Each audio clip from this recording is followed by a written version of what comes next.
జగన్ రెడ్డి మీద తెనాల్లో నిప్పులు చెరిగారు దళిత ప్రజా సంఘాలు. రౌడీ షీటర్లకు మద్దతు, నూతక కిరణ్ హత్యకు సమాధానమేది అంటూ నిలదీశారు.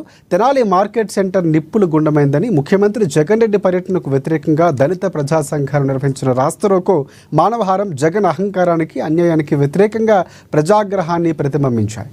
రౌడీ షీటర్లకు మద్దతు ఇస్తున్నారా, నూతక్కి కిరణ్ హత్యపై మీకు పరామర్శ ఎందుకు లేదు అంటూ నిరసనకారులు సంధించిన ప్రశ్నలకు గర్జన్లా మారుమోగాయి. అక్కడ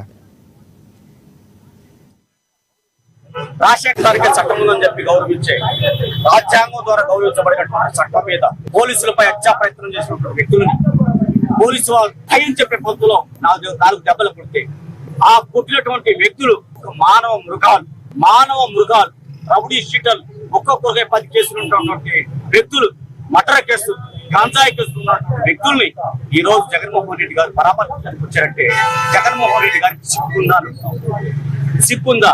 అసలు ఆ మాట అంటానికి కూడా బాధ. ఎందుకంటే రాజశేఖర రెడ్డి గారు అంటే మా గౌరవం. రాజశేఖర రెడ్డి గారి బిడ్డగా ఒక జగన్మోహన్ రెడ్డి గారిని ఈ సమాజం ఎంత చేదరించుకుంటుందో అర్థం చేసుకోవచ్చు అని చెప్పి తెలియజేస్తూ, మరి నూతక రవికిరణ్ ఇదే తెనాలి ప్రాంతంలో నూతక రవికిరణ్ అయిన మాది కులాలు చెందినటువంటి వ్యక్తిని అతి దారుణంగా ముక్కలుగా నరికి 2022 మార్చి 20వ తారీఖున సముద్రాల పవన్ కుమార్ అలియాస్ లడ్డు అనే రౌడీ